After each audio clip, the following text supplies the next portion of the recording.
প্রিয় উপস্থিতি আমার, সাহাবীরা বললেন, দেখি হানজালাকে আসমানে নিয়ে যাওয়া হয়েছে, কেমন করে তাকে গোসল করানো হয় আজ দেখব গো।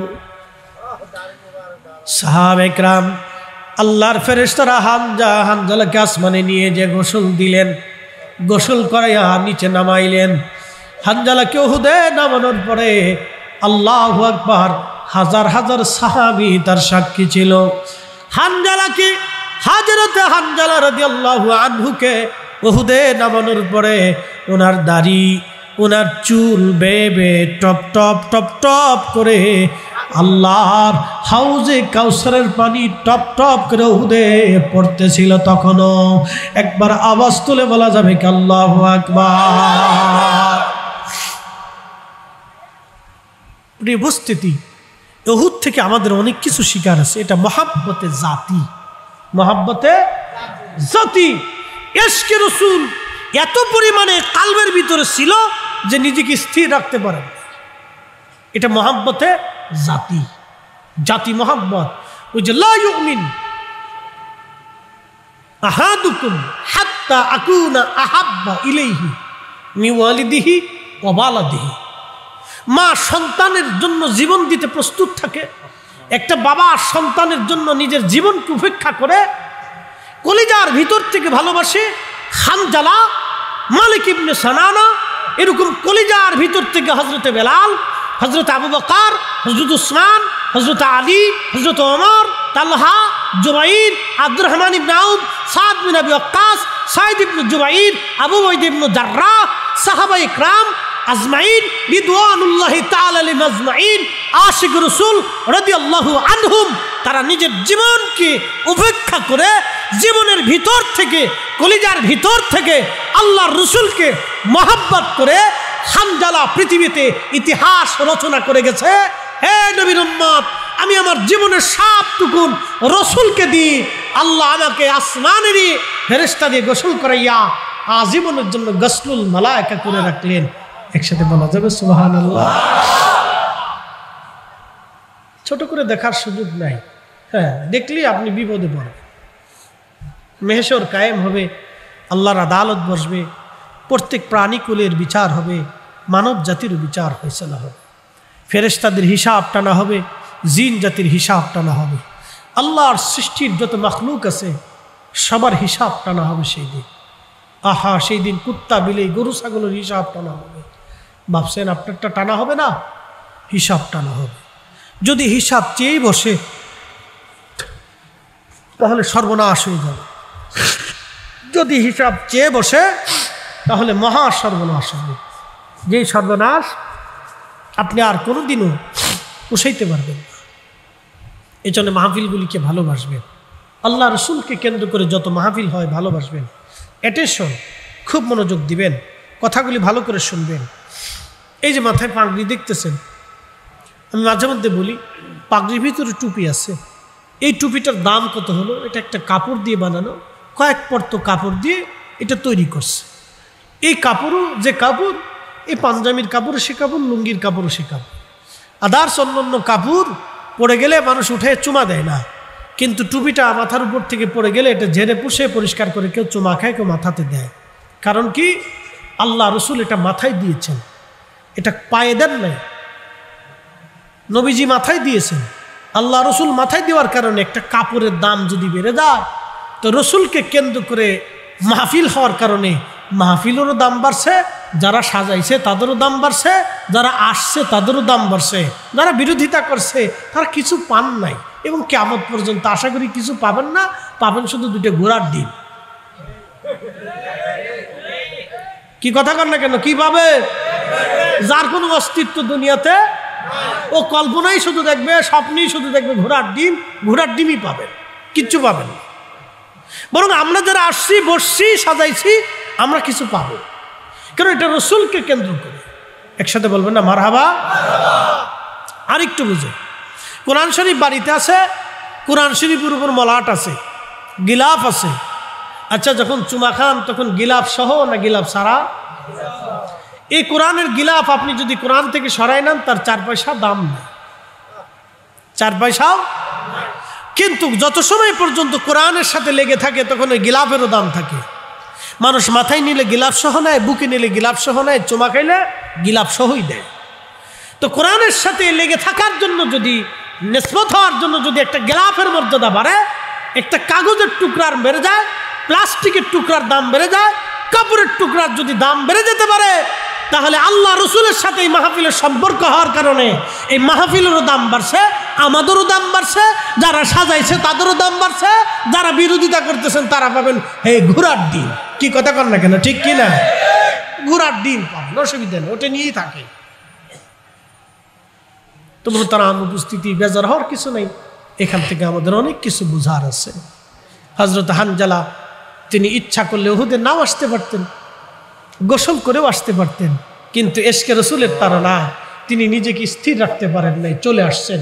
আল্লাহ আইব ধরে নাই, দোষ ধরে নাই। কি কথা কন, ঠিক কিনা? আপনারও মাহফিলটা তো আল্লাহ রসুলের জন্য সাজাইছেন, ঠিক কিনা? না চেয়ারম্যানই মেম্বারিতে দাঁড়াবেন? চেয়ারম্যান সাহেব আগে থেকেই চেয়ারম্যান। কি কথা কন না কে? যখন কেউ চেয়ারম্যান হওয়ার সুযোগ ছিল না তখন উনি চেয়ারম্যান, এখনো চেয়ারম্যান, আগামী তো ইনশাল্লাহ আরো বেশি কিছু হোক, দোয়া করি, ঠিক কিনা? উনি আগে থেকেই চেয়ারম্যান। উনি আপনি ওই মাহফিল করলেও ভোট দিবেন। 43 বছর ধরে মাহফিল, উনার দাদার কাল থেকে মাহফিল শুরু হয়েছে, ঠিক কিনা? বাবার কাল থেকে শুরু হয়েছে, দাদাও করে গেছে। না করলে তো 43 বছর আগেরটা তো কাগজহীন, এটাও চলে আসতেছে।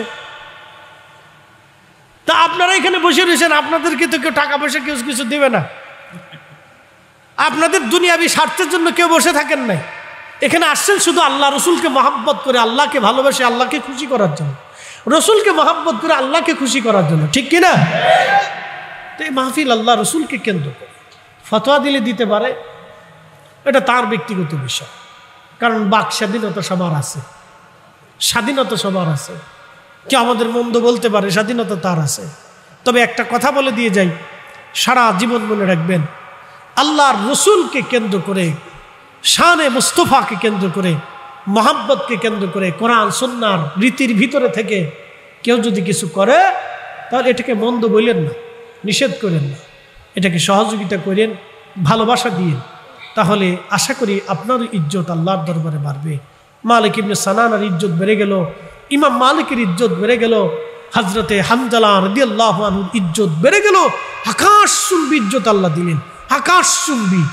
ভাবলেন, চিন্তা করবেন যে আল্লাহর নবীর সামনে থেকে তাকে নিয়ে আসমান থেকে গোসল করে পাঠাইছে। একসাথে বললেন আল্লাহু আকবার। আচ্ছা, উহুদে কি নবীজি গোসল দিতে পারতেন না? কথা কন না কেন, পারতেন না?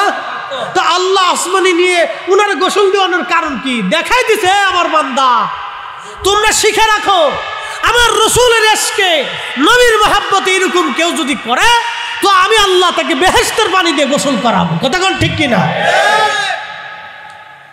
এটা হলো প্রমাণ, এটা আপনাকে করাবেন, আল্লাহ দিবেন, এটা আল্লাহ উৎসাহিত করছেন। আল্লাহ কি করছেন? হানজালাকে গোসল করে আল্লাহ কি করছেন? উৎসাহিত করছেন। মারহাবা বলবেন না? আল্লাহ কি করছেন? কিসের জন্য উৎসাহিত করছেন? রসুলের প্রেমে। কার প্রেমে? আল্লাহর রসুলের প্রেমে। এশকে রসুলে বান্দাকে আল্লাহ নিজে উৎসাহিত করছেন যে দেখো, আমি তাকে দুনিয়াতেই জান্নাতের পানি দিয়ে, হাউজে কাউসারের পানি দিয়ে আসমানে নিয়ে গোসল করাইছি। তোমরাও শিখে রাখো, তোমরাও যদি আমার রসুলের এশকে এরকম নিজের জীবনকে, দেহকে পোড়ায় দাও, কলিজাকে পোড়ায় দাও, তাহলে আমিও আল্লাহ তোমাদেরকে হানজালার মতো পুরস্কৃত করব। সুবহানাল্লাহ। এইগুলি আপনাকে বুঝতে হবে, আল্লাহ নিজে উৎসাহিত করছে। কে উৎসাহিত করছে? না না, কথা কর না, কে? একসাথে বলেন, কে? আল্লাহ নিজে যদি উৎসাহিত করে, তাহলে আমরা করতে অবশ্যই রাজি। কথা কন, ঠিক কিনা? এই জন্য আল্লাহ আমাদেরকে কবুল করুক, বলে না আমি। যে যেটা বলে বলুক, ওটা আমাদের কিছু আসে যায় না, আমরা আমল করব। তাহলে মহাব্বত কয় ধরনের? কথা কন না, মহাব্বত কয় ধরনের? একটার মহাব্বতে সিফাতি, অনুসরণীয় মহাব্বত। আল্লাহর নবী ডান হাতে খাবার খেয়েছেন, আমি খাবো। নবী দস্তরখানা বিছাইছেন, আমি বিছাবো। আল্লাহর নবী মেসাক করছেন, আমি করব। আল্লাহর নবী মুস্কি হাসছেন, আমি হাসব। আল্লাহর নবী অভাবীকে দান করছেন, আমি করব। আল্লাহর নবী অভুক্তকে খাবার দিছেন, আমি দেব। আল্লাহর নবী মানুষের বিপদে পাশে দাঁড়াইছেন, আমি দাঁড়াবো। আল্লাহর হাবিব যে ভালো ভালো কাজগুলি করছেন, আমি করব। নবীজি স্ত্রীর সাথে সৌহার্দ্যপূর্ণ আচরণ করছেন, আমি করব। সন্তানের হকগুলি আদায় করছেন, আমি করব। এই যে যাবতীয় জীবন চলার পথে সুন্নাহগুলি, এগুলি মেনে মেনে চলার নাম হচ্ছে মোহাব্বতে সিফাতি। আর হযরত হানজালার মতো নিজের জীবন সব কিছুকে কুরবানি করা, এটা মোহাব্বতে জাতি। আপনাকে বুঝাই দিলাম। মাহেশ্বর কারবালার ময়দানে যারা ইমাম হুসেইনের পাশে ছিলেন তারা পালিয়ে আসতে পারতেন, কিন্তু পাশে থেকে নিজের জীবন দিয়ে দিছেন, এটা মোহাব্বতে জাতি। একসাথে বলবেন আল্লাহু আকবার। যুগে যুগে যুগে যুগে দেশে দেশে যারা দিন প্রচারে নিজের জীবন কুরবানি করছেন, তারা মোহাব্বতে জাতি দিয়ে দিচ্ছেন। একসাথে বলবেন আল্লাহু আকবার। তো প্রিয় উপস্থিতি, পিতামাতার খেদমত করা, এগুলি মোহাব্বতে সিফাতি করবেন। যদি না করেন বিপদ আছে। আপনাদেরকে একটু শেষ করে দুটি কথা বলে দিয়ে যাই, মনোযোগ দেন। আপনার বিরাট বড় নামাজ আছে, অনেক বড় বুজুর্গি আছে, কিন্তু বাবা মার খেদমত নাই। নামাজে আছে কিছু? দিন ধর্ম আপনি বুঝে যান। খালি ফরিদি সাহেবের মতো পাগড়ি মাথায় দিয়ে রাস্তায় হাঁটলে হবে না। ফরিদি সাহেবের মতো বিরাট বড় জুব্বা আলখাল্লা পরে রাস্তায় হাঁটলেই হবে না। দিন বুঝে যান। আপনি অনেক বড় নামাজি, কিন্তু মানুষের টাকা মেরে দিচ্ছেন। কথা কর না কেন? হবে? আচ্ছা, আপনি অনেক বড় নামাজি, সুদের কারবারি করছেন, হবে? আপনি অনেক বড় নামাজি, ঘুষের কারবারি করেন, হবে? আপনি অনেক বড় নামাজি, বিরাট নামাজি, খালি হজে যান, কাবায় যান, হজে যান, কাবায় যান, কিন্তু বাপ মারে বৃদ্ধাশ্রমে রাখছেন, হবে? আমি একটা বাস্তব ঘটনা আজকে শোনাই, শোনাবো। বাস্তব ঘটনা। আমি মাহফিল গেছিলাম লালমনিরহাটে। লালমনিরহাটের পাটগ্রাম, একবারে বাংলাদেশের ওই সীমান্ত, বহু রাস্তা, জীবন চলে যায়, যান থাকে না, যাইতে যাইতে গাড়িতে চড়তে চড়তে জীবন থাকে না। তো মাহফিলে গেছি। তো মাহফিল শেষে এক ভদ্রলোক, তিনি বলতেছিলেন যে আমার চোখে দেখা, আমার সাথে হজে গেছিলাম, এক হজে ছিলাম। তো উনি ওনার ওই সময় দাঁড়ায় উনি বক্তব্যে বলতেছিলেন যে শোনেন, আপনারা যারা বাবা মারে কষ্ট দেন, তা আমার চোখের দেখে একটা নসিহত শুনে যান। তো ওনারা একসাথে হজে গেছে, করোনার আগে হজে গেছে। তো হজে যাওয়ার পরে ওনাদের ভিতরে দুই ভদ্রলোক, দুই ভাই একসাথে হজে গেছে। তারাও একটু বয়োবৃদ্ধ হয়ে গেছে, দুই ভাই একসাথে হজে গেছে। তো মক্কাতুল মুকাররমায় জেদ্দা বন্দরে বিমান নামার পরে তারা অন্ধ হয়ে গেল। কি হয়ে গেল? অন্ধ। এখন অন্ধ হয়ে যাওয়ার পরে যিনি হজের গাইডলাইন ছিলেন, মুআল্লিম বলে নাকি, তো উনি তাদেরকে চিকিৎসার জন্য ওখান থেকে নামায়া মক্কায় নিলেন, ডাক্তার দেখাইলেন। ডাক্তার বলল চোখে কোনো রোগ নাই, কিন্তু চোখে দেখে না। ওষুধ টষুধ দিলেন, কিন্তু কাজ হলো না। তো মুআল্লিমের চিন্তা হলো আমার সাথে যদি হজে আসছে, অন্ধ হয়ে গেছে, তো অন্ধ হোক, তাদেরকে আমার হজ করাইতেই হবে। সারা হজ, আল্লাহু আকবার। শোনেন, আরাফাতের মাঠে বৈশা মানুষ কান্না করলে আল্লাহ মাফ করে দেয়। যারা আরাফাতের মাঠে গেছেন আপনারা জানেন যে মানুষ ওখানে কি পরিমাণে কান্না করে। আরাফাত থেকে মানুষ হাজিরা যখন হেঁটে হেঁটে মুজদালিফায় আসে, আল্লাহ মাফ করে দেয়। মুজদালিফা থেকে যখন হেঁটে হেঁটে হেঁটে হেঁটে মিনা হয়ে হাজিরা যখন জমারতে আসে, আল্লাহ তাদেরকে মাফ করে দেয়। যমুনাত থেকে যখন এসে ফরজ তাওয়াফ করে, তাওয়াফের সময় অনেক হাজি কান্না করে, ওই সময় আল্লাহ তাকে মাফ করে দেয়। সাই করার সময় আল্লাহ তাকে মাফ করে দেয়। লাব্বাইক আল্লাহুম্মা লাব্বাইক বলে যখন সে কাঁদতে থাকে, আল্লাহ তাকে ক্ষমা করে দেয়, নিষ্পাপ বানায় দেয়। তো হাজী সাহেব বলতেছেন, আমাদের সাথে ভদ্রলোক দুটি অন্ধ হয়ে গেলেন। বিষয় বুঝলাম না, দুই ভাই একসাথে অন্ধ হয়ে গেলেন। কাবা শরীফে তারা হজ করলেন, হজের আনুষ্ঠানিকতা, ফরজ, ওয়াজিব, সুন্নত সব হয়ে গেল। মদিনা ঘুরলেন, মদিনা থেকে ঘুরে এসে তখনও তারা অন্ধ। হুইল চেয়ারে করে তাদেরকে হজ করানো হলো, তখনও তারা অন্ধ। মদিনা শরীফ থেকে মদিনা এয়ারপোর্টে আসার পরে বিমানে যখন তারা উঠলেন, বিমানে ওঠার পরে আস্তে আস্তে চোখের দৃষ্টিশক্তি তাদের ধীর স্থিরভাবে আসতে লাগলো। বাংলাদেশি এয়ারপোর্টে যখন বিমান নামছে তাদের চোখ একেবারে পরিপূর্ণ ভালো হয়ে গেল। এখন হাজিরা সবাই চিন্তা, ব্যাপার কি? সারা হজে আপনার চোখ ভালো হলো না, 40 দিনের একটা সফর, আপনার চোখ ভালো হলো না, 40 দিন পর্যন্ত আপনি অন্ধ, আপনারা দুই ভাই একসাথে, আবার এখন চোখ ভালো হয়ে গেল, কারণ বুঝলাম না। কি অন্যায় করেছিলেন বলেন, কি অপরাধ করেছিলেন? তখন দুই ভাই চোখের পানি ছেড়ে দিয়ে কাঁদে আর বলে, হাজী সাহেবরা, আমাদের জীবনের একটা ভুল আমাদেরকে এই পর্যন্ত নিয়ে আসছে। আমাদের টাকার অভাব ছিল না, ঢাকায় বাড়ি গাড়ি সব আছে, কিন্তু আমাদের বাবা মাকে আমরা বৃদ্ধাশ্রমে রেখেছিলাম। বাবা মার অভিশাপ আজকে আমরা বুঝছি। 40টা দিন আল্লাহর ঘরে কাটাইলাম, আজকে আল্লাহর ঘর নবী রওজা দেখার সৌভাগ্য আমাদের হয় না। একবারে বাস্তব। আমার দিকে তাকান, এখান থেকে বুঝার অনেক কিছু আছে। তাকে উপরতলায় থাকার জন্য অনুমতি কে দিছে? আল্লাহর নবী দিছে। আল্লাহ রসুলের এজাজত মানে আল্লাহর এজাজত, কথা ঠিক কিনা? তাকে উপরতলায় থাকার জন্য আল্লাহ এবং তার রসুল এজাজত দিছেন, কিন্তু এজাজত সত্য তার কাছে ভাল লাগতেছে না। কারণ কি? তার কাছে মনে হচ্ছে আমার রসুল নিচে থাকবে আর আমি উপরে থাকবো, এটা কি করে হয়? আল্লাহু আকবার। এরকম সাহাবী, তারা সাহাবী রসুল। আপনারা আমরা মিলাদুন নবী পালন করলে আমরা রেখো এরা অতি ভক্তি দেখা।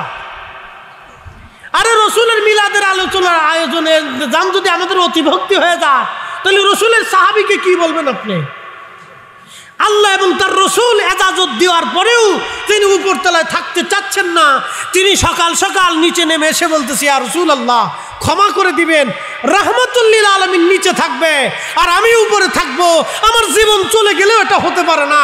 ইয়া রাসূলুল্লাহ আমি উপরে থাকতে পারবো না, আমরা সারা রাত স্বামী স্ত্রী ঘুমাইতে পারি নাই, আপনি রসুলের দরবারে বিয়াদবি হয়ে যাবে। আমরা চুপিসারে এক কোণে বসেছিলাম, হুজুর আপনি উপরে চলে যান, আমরা নিচে থাকবো। একসাথে বলা যাবে আল্লাহু আকবার। বুঝতে পারছেন? এটা সাহাবায়ে কিরাম। তারা আল্লাহ রসুলের শানকে এরকম বড় করে দেখতেন। আল্লাহ তার রসুল অনুমতি দেওয়ার পরেও তিনি যান নাই। এবার আসেন, হুদাইবিয়ার সন্ধি চলতেছে, সহিহ বুখারীতে আসছে। তো লেখা হয়েছে সন্ধির ভিতরে মুহাম্মাদুর রাসূলুল্লাহ সাল্লাল্লাহু আলাইহি ওয়াসাল্লাম। মনোযোগ দিয়ে এটা লেখার পরে কাফেরদের আপত্তি হলো, যদি রাসূলুল্লাহ মেনেই নেই তাহলে তার সন্ধির কোনো প্রয়োজন নাই। তোমরা সন্ধির কাগজ থেকে রাসূলুল্লাহ শব্দ কেটে দাও, মুহাম্মদ ইবনে আব্দুল্লাহ বা অন্য কিছু লিখে দাও, কিন্তু রাসূলুল্লাহ শব্দ থাকবে না। দেখেন আল্লাহর নবী হযরত আলী রাদিয়াল্লাহু আনহুকে ডেকে বললেন, আলী তুমি রাসূলুল্লাহ শব্দ কেটে দাও। সুবহানাল্লাহ বলবেন না? নির্দেশকে দিলেন আল্লাহ এবং তার রসুল, তুমি রাসূলুল্লাহ শব্দ কেটে দাও। নির্দেশকে দিলেন আল্লাহ এবং তার রসুল। এই নির্দেশনা আসার সাথে হযরত আলী রাদিয়াল্লাহু আনহু বললেন, ইয়া রাসূলুল্লাহ, যেই রাসূলুল্লাহর উপরে আমি ঈমান আনছি, আমার জীবন চলে যাবে, ওই শব্দ আমি আলী আমার হাত দিয়ে কাটতে পারবো না। জোরে জোরে জোরে জোরে জোরে। তাকে কাটার জন্য হুকুমকে দিয়েছে আল্লাহ এবং তার রসুল, কিন্তু আলী রাদিয়াল্লাহু তাআলা হুকুম পাওয়ার পরেও তিনি কাটেন না। কারণ কি? ভালোবাসার বাহ্যিক রূপ, ভালোবাসার বাহ্যিক রূপ। তিনি কাটেন না। কাটলে অন্যায় হতো না, কাটলে কোনো ক্ষতি হতো না, কাটলে কোনো অপরাধ নাই, কিন্তু হযরত আলী তিনি কাটেন না। কারণ হলো তিনি একই যুক্তি দিলেন, ইয়া রাসূলুল্লাহ, যে রাসূলুল্লাহ শব্দের উপর আমি ঈমান এনেছি, হুজুর আমার জীবন চলে যাবে, ওই শব্দটা আমি আলী কাটতে পারবো না। চিৎকার মেরে বলেন না, ইয়া রাসূলুল্লাহ, আল্লাহুম্মা সাল্লি আলা।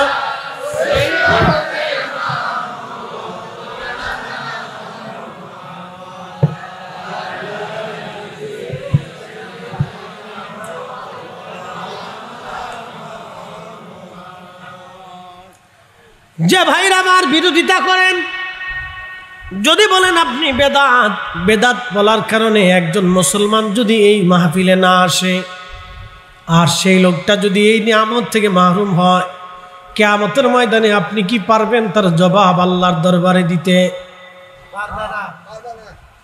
বলেন, যদি আল্লাহ জিজ্ঞেস করে যে তোমার কারণে আমার রসুলের একজন উম্মত দুরূদ শরীফ থেকে বঞ্চিত হয়েছিল, দোয়া থেকে বঞ্চিত হয়েছিল, জিকির থেকে বঞ্চিত হয়েছিল, মাহফিলে কোরআন সুন্নাহর আলোচনা থেকে সে বঞ্চিত হয়েছিল, তুমি তাকে 2 ঘন্টা আল্লাহর জিকিরের মজলিস থেকে বঞ্চিত রেখে মাহরুম করে দিছো।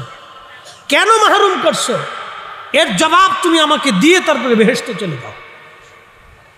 যে মাহরুম করলো, এই মজলিস থেকে একজন ব্যক্তিকে বেদাতের ফতোয়া দিয়ে নিয়ে চলে গেল, সে কি পারবে কিয়ামতের ময়দানে জবাব দিয়ে আল্লাহর বেহেশতে যাইতে? আমাকে এতটুকুনি দেন, বাকিটার দরকার নেই। আমি ওই ভাইয়ের কাছে এতটুকুনি চাই যে আপনি বলেন হ্যাঁ কিয়ামতের ময়দানে আমি জবাব দিয়ে জান্নাতে যাব, তো আসেন, তো করেন।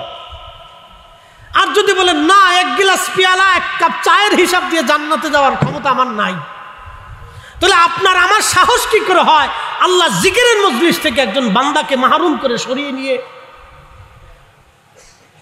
এতটুকু ঝগড়া করলে অনেক করা যায়, কিন্তু শেষ বিচার তো কিয়ামতের ময়দানে আদালত বসবে, ঠিক কিনা? শেষ কিয়ামতে কি বসবে? আদালত বসবে। রব্বে করিম হবেন বিচারক। সেই দিন উকিল, মুক্তার, ব্যারিস্টার, জজ কিছু থাকবে না। আল্লাহর সাথে আপনাকে বাক্যালাপ করতে হবে। আপনি সেই দিন আল্লাহ রাব জিজ্ঞেস করবে, আপনাকে জবাব দিতে হবে। যদি না পারেন, আহা কি কঠিন দিন সেই দিন। আর যদি পারেন তো পারবেন না, তো এটা সত্য। পৃথিবীর কোন মানব জাতির পক্ষে অসম্ভব আল্লাহর দেওয়া প্রশ্নের জবাব দিয়ে সে কিয়ামতের ময়দানে বেহেশতে যাবে। আল্লাহ রাসূল বলেছেন, উম্মত তোমরা আল্লাহর কাছে দোয়া করো, রাব্বি বিনা হিসাবে আমাকে মাফ করে দেন। যদি আল্লাহ কোনো ব্যক্তির হিসাব চেয়ে বসে তাহলে এই ব্যক্তি ধ্বংস হবে। যদি আল্লাহ কোনো ব্যক্তির হিসাব চেয়ে বসে তাহলে ওই ব্যক্তি ধ্বংস হবে।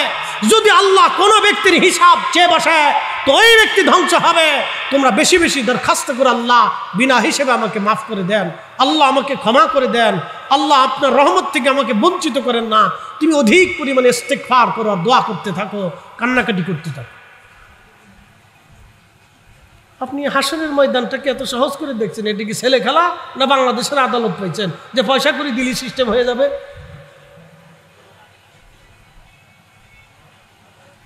যদি রব জিজ্ঞেস করে তুমি এই মাহফিল থেকে একজনকে কেন সরিয়ে নিচ্ছিল, তো জবাব দাও। পৃথিবীর কোন ব্যক্তির পক্ষে অসম্ভব জবাব দিয়ে সে জান্নাতে যাবে। কেন? এই মাহফিলে সন্ধ্যা থেকে এই পর্যন্ত দুরূদ শরীফ হচ্ছে, আল্লাহর জিকির হচ্ছে, দোয়া হবে, কোরআন সুন্নাহ থেকে আমরা আলোচনা করতেছি, মজলিসে বসে গেছি, নাদউল্লাহ হচ্ছে, নাহমাদুহু হচ্ছে, আল্লাহর জিকির হচ্ছে, আল্লাহর হামদ হচ্ছে। আল্লাহ যদি জিজ্ঞেস করে তা আমার হামদ থেকে, আমার জিকির থেকে তোমাকে বান্দাকে মাহরুম করতে কে অনুমতি দিয়েছে? তো বলো, জবাব দিয়ে দাও আজকে। শেষ। আপনার সাথে আমার আর বহসের দরকার নেই, ঝগড়ারও দরকার নাই। যদি আপনি মনে করেন যে কিয়ামতের ময়দানে আপনি জবাব দিতে পারবেন তো আপনি ফতোয়া দিতে থাকেন। আর আমরা মিলাদুন্নবী যতদিন পারি হায়াত থাকে ততদিন আমরাই মাহফিল করব, মাহফিলে বসবো, জিকির করব, নবীর শান শুনবো, চোখের পানি ফেলবো, দোয়া করব, কান্নাকাটি করব। কি কথা কন ঠিক কিনা? আর কোনো ঝগড়ার দরকার আছে ভাই? দরকার নাই। এগুলি ফেঁসাফেঁচি ঝগড়া ফাসাদ করে আমরা কোনো লাভ নাই। যে মানে সে অল্পতেই বলে। আইয়ুব আনসারীকে বলার পরেও তিনি দোতলায় যান না, নিচতলাতেই থাকতে চান। নবী হুকুম দিলেন, আল্লাহ হুকুম দিলেন, তারপরেও তিনি বলতেছেন অসম্ভব, রসুল নিচে থাকবে আর আমি উপরে থাকবো। আল্লাহু আকবার, আল্লাহু আকবার। রসুল করিম নিচে থাকবে আর আমি উপরে থাকবো, এটা হতেই পারে না। এটা ভালোবাসার বাহ্যিক প্রমাণ। রসুলের মোহাব্বতকে আপনি ছোট করে দেখতে পারেন না।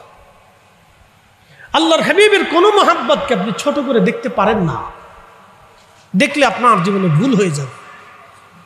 রসুলের দরবারের কোনো আদাবকে আপনি ছোট করে দেখতে পারেন না, দেখলে আপনার ভুল হয়ে যাবে। ইমাম মালিক রাহিমাহুল্লাহ 80 বছর মদিনায় জুতা পরেন না।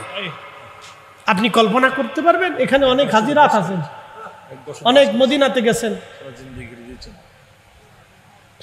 মদিনাতে অনেকেই গেছেন। 80 বছর, ওনার হায়াতের 80 বছর উনি মদিনাতে জুতা পরেন নাই। আপনি কল্পনা করতে পারবেন 5 মিনিট কেন 1 মিনিট আপনি জুতা ছাড়া মদিনা রাস্তা দিয়ে হাঁটতে পারবেন না। আপনার পা ফসকা পরে ঘা হয়ে চামড়া ছিলে পরিষ্কার হয়ে যাবে পা। 80টা বছর একজন মানুষ একাধারে জুতা পরেন নাই, নিজের জন্য আইব করে নিলেন, নিজের জন্য এটাকে একবারে কি করে নিলেন, মানে বিধান করে নিলেন, আইন করে নিলেন যে উনি জুতা পরবেনই না, থুতু ফেলবেনই না, পায়খানা পেশাব করবেনই না। নিজের জীবনে এটাকে আইন করে নিলেন, বাধ্যতামূলক করে নিলেন। একজন ইমাম, 4 ইমামের এক ইমাম, 4 ইমামের এক ইমাম, পৃথিবীর 4 আলেমের এক আলেম। উনাদের এলমের কাছে পৃথিবীর কোন আলেমের এলেম নাই, উনাদের আমলের কাছে পৃথিবীর কোন আলেমের আমল নাই। পৃথিবীর 4 আলেমের এক আলেম ইমাম মালিক 80 বছর মদিনাতে জুতা পরেন নাই। জিজ্ঞেস করা হলো কোন দলিলে, উনি জবাব দিলেন কোনো দলিল নাই। যেই মাটির নিচে আল্লাহর নবী ঘুমিয়ে আছে, আমি মালিকের সাহস কি করে হয় এই মাটির উপরে জুতার স্যান্ডেল পাই দিয়ে আমি হাঁটবো? আপনি আল্লাহ রসুলের শানকে ছোট করে দেখেন কেন? লজ্জা করে না? আপনি রসুল কারিমের কোন বিষয়টাকে ছোট করে দেখেন কেন? যে আপনাকে লজ্জা করা উচিত যে বিশ্ববিখ্যাত আইম্মে কিরামরা পর্যন্ত হিমশিম খেয়ে গেছে আল্লাহর নবীর এই অফুরন্ত ভালোবাসার জন্যে, এই বাহ্যিক ভালোবাসার জন্য। আল্লাহর নবী খুশি হয়ে তার সাথে স্বপ্নে 100 বার দিদার করে দিয়েছে। জান্নাতুল বাকিতে তিনি ঘুমিয়ে আছেন। তাও ইন্তেকালের আগে উনি ওসিয়ত করে গেলেন, হে মদিনার মানুষ, আমি ইন্তেকাল হয়ে যাব, সবার কবর বুক পর্যন্ত হয়, আমার কবর মাথা পর্যন্ত দিবা। বলে হুজুর কারণ কি? বলে রসুল করিম বরাবর যদি আমি হয়ে যাই তাহলে বেয়াদবি হয়ে যাবে, আমি নবীর কদমের নিচেই থাকতে চাই। আপনি কোন মাসালায় ধরবেন বলেন তো? কোন দলিল এটা ধরবেন বলেন তো? এটা এশকে রসুল, এটার জন্য ওনারা দলিল সাবমিট করে নাই, শুধু রসুলকে কেন্দ্র করে এশকে রসুল। আমি সামনে আসতেছি, ওহুদে চলে যাচ্ছি, জানতে চাইছে ওহুদের আলোচনা, এবার মহাব্বতে জাতির দিকে চলে যায়। এতক্ষণ মহাব্বতে সিফাতি নিয়ে আলোচনা করছে, এবার মহাব্বতে জাতির দিকে চলে যায়। যুদ্ধ হচ্ছে ওহুদে, প্রচন্ড যুদ্ধ, মাত্র 700 মুসলমান, 3000 কাফেরের বিরুদ্ধে যুদ্ধ হচ্ছে, প্রচন্ড লড়াই। এই লড়াইতে 70 জন সাহাবী শহীদ হয়েছিলেন। আহা, নবীর কলিজার টুকরা 70 জন সাহাবী শহীদ হয়েছেন। আল্লাহর হাবিবের প্রিয় চাচা আমির হামজা রাদিয়াল্লাহু আনহু ইহুদে শহীদ হয়েছেন। আপনি কল্পনা করতে পারবেন নবীর দুঃখে সুখে ডানে বামে যিনি বর্ম হয়ে ঢাল হয়ে দাঁড়িয়ে থাকতেন, আল্লাহ রসুলের সুখে দুঃখে কঠিন সময় যিনি ঢালের মতো শক্ত হয়ে আমির হামজা দাঁড়িয়ে থাকতেন, সেই চাচা উহুদের যুদ্ধে শহীদ হয়েছেন। শুধু শহীদ করা হয় নাই, ওনার দেহ ফেরে ফেলে দেওয়া হয়েছে, কলিজা বের করা হয়েছে, ওনার নাক কেটে ফেলে দেওয়া হয়েছে, কান কেটে ফেলে দেওয়া আছে, অঙ্গ প্রত্যঙ্গগুলি ছেদন করা হয়েছে, ওনার বক্ষ ফেরে কলিজা বের করে চিবানো হয়েছে। এই কথা শোনার পরে আল্লাহর হাবিব ওনাকে বললেন, আল্লাহ তাকে সাইয়্যিদুশ শুহাদা বানিয়েছেন। একসাথে বলা যাবেন আল্লাহু আকবার। সালাতুন ইয়া রাসূলুল্লাহ আলাইকুম সালামুন ইয়া সালাতুন ইয়া রাসূলুল্লাহ আলাইকুম সালামুন ইয়া। প্রিয় মুসলমান, এক মিনিট কথা না বলি ভাই, ডিস্টার্ব না করি, সবাই যার যার স্থানে বসুক বসুক, জায়গা না হলে দাঁড়িয়ে থাকবে থাক থাক। এখন যে আলোচনাটা এটা স্থিরভাবে শুনতে হবে। আবার একটু দূরে শুয়ে পড়ি, আল্লাহুম্মা সাল্লি আলা মাওলানা মুহাম্মাদ আলা, পিছনে চেয়ারগুলো পেতে দেন, বসুক। মাওলানা মুহাম্মদ, তুমি আল্লাহর প্যারে হাবিব, তোমার তুলনা নাই কেউ আর, তোমার মতো আকাশ ভ্রমণ করেনি কোন পয়গম্বর। আল্লাহুম্মা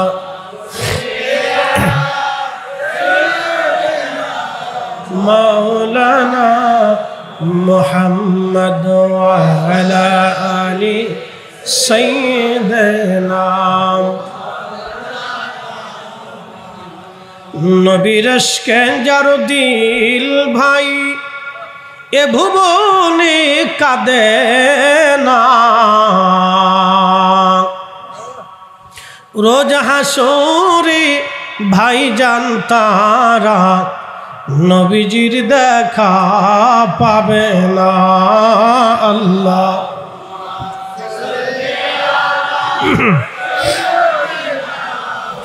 মাওলানা মুহাম্মদ ওয়া আলা আলি সাইয়্যিদিনা।